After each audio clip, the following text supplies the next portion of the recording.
Good evening.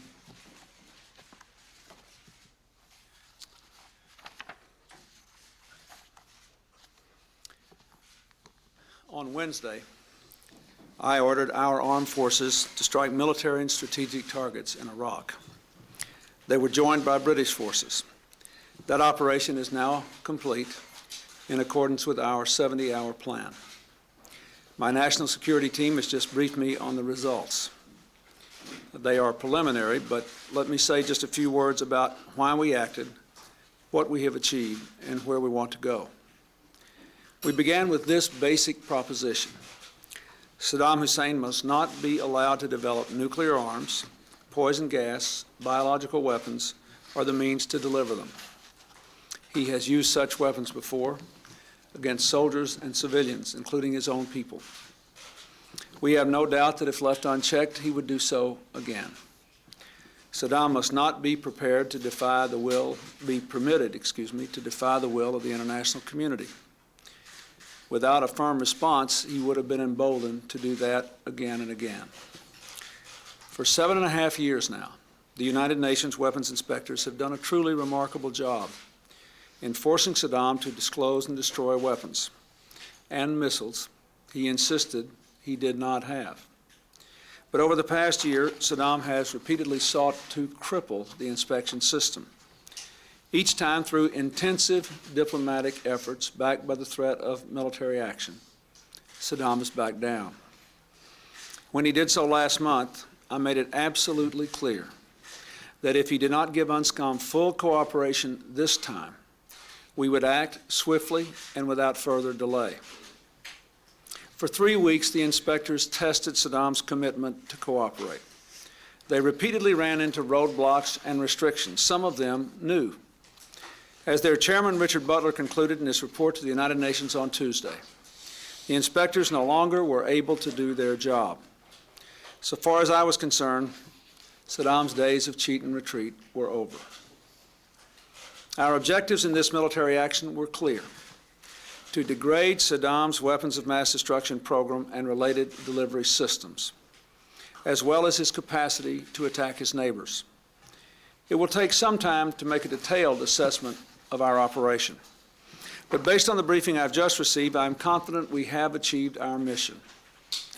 We have inflicted significant damage on Saddam's weapons of mass destruction programs, on the command structures that direct and protect that capability, and on his military and security infrastructure.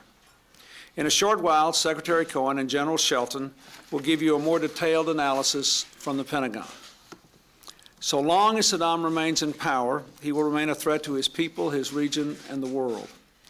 With our allies, we must pursue a strategy to contain him and to constrain his weapons of mass destruction program, while working toward the day Iraq has a government willing to live at peace with its people and with its neighbors. Let me describe the elements of that strategy going forward.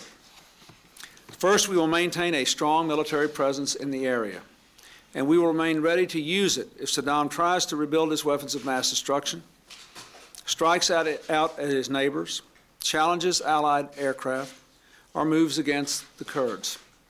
We also will continue to enforce no-fly zones in the north and from the southern suburbs of Baghdad to the Kuwaiti border.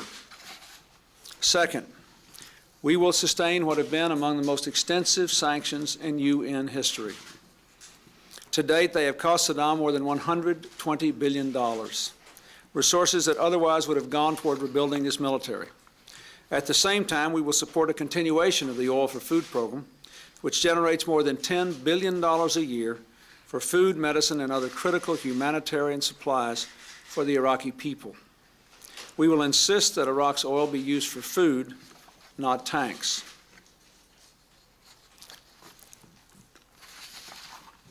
Third, we would welcome the return of UNSCOM and the International Atomic Energy Agency back into Iraq to pursue their mandate from the United Nations, provided that Iraq first takes concrete, affirmative, and demonstrable actions to show that it will fully cooperate with the inspectors.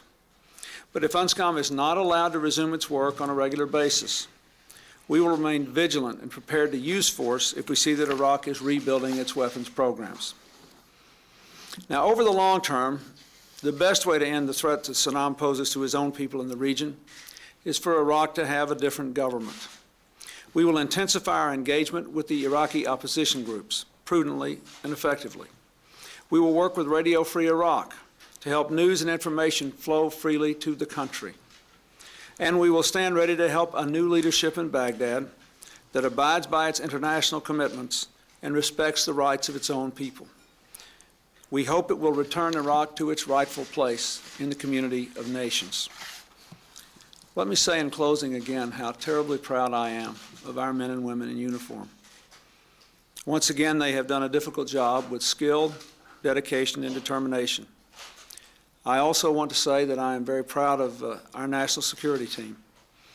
I want to thank Secretary Cohen and General Shelton. I want to thank Secretary Albright and Sandy Berger.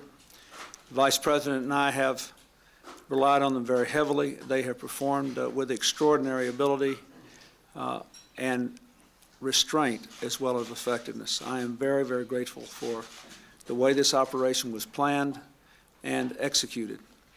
But again, foremost, I want to give my thanks to our men and women in uniform. We are waiting for the last planes to come home and praying that we'll be able to tell you tomorrow that every last one of them has returned home safely. Thank you very much. President, rightly or wrongly, some Americans complain of the timing of the operation.